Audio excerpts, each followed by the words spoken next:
इसको अगर 100 दफा कोई शख्स पढ़ ले, अच्छा। ला हौला वला कुव्वता इल्ला बिल्लाह, सही सही। लेकिन पढ़ना कैसे है?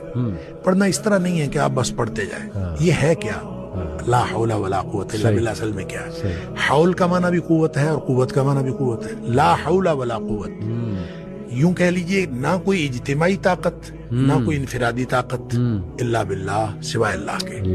या ना गुनाह छोड़ने की ताकत, ना नेकी करने की ताकत, सही। इल्ला बिल्लाह। यानी या तो एक को पॉजिटिव बना ले, एक को नेगेटिव बना ले, या एक को इज्तिमाई या एक को इनफिरादी। सही। अब अल्लाह के सामने इसको अपना मसला समझ के ना, अपना जो भी मसला है वो सोचे, सही। और सोच के अपने अल्लाह के सुपुर्द कर दे। या अल्लाह, मेरी तो कोई ताकत नहीं, ना इनफिरादी ना इज्तिमाई, इल्ला बिल्लाह। हाँ, तू अता फरमाए ताकत तो हो सकती है। यूं मैं इसको कहता हूं, ये बेबसी का कलमा है। बेबस आदमी अपने अल्लाह के सामने बेबसी का इजहार करे इस कलमे के जरिए। सही सही। तो फिर ये नबी पाक सल्लल्लाहु अलैहि वसल्लम ने फरमाया, जिस शख्स ने कहा था ना मुझे वसवसे आते हैं जी, आपने फरमाया ला हौल वला कुव्वता इल्ला बिल्लाह पढ़ा कर, तेरे वसवसे भी खत्म हो जाएंगे और इसके अलावा अल्लाह ताला तेरे 100 मसले हल कर देगा। वाह वाह।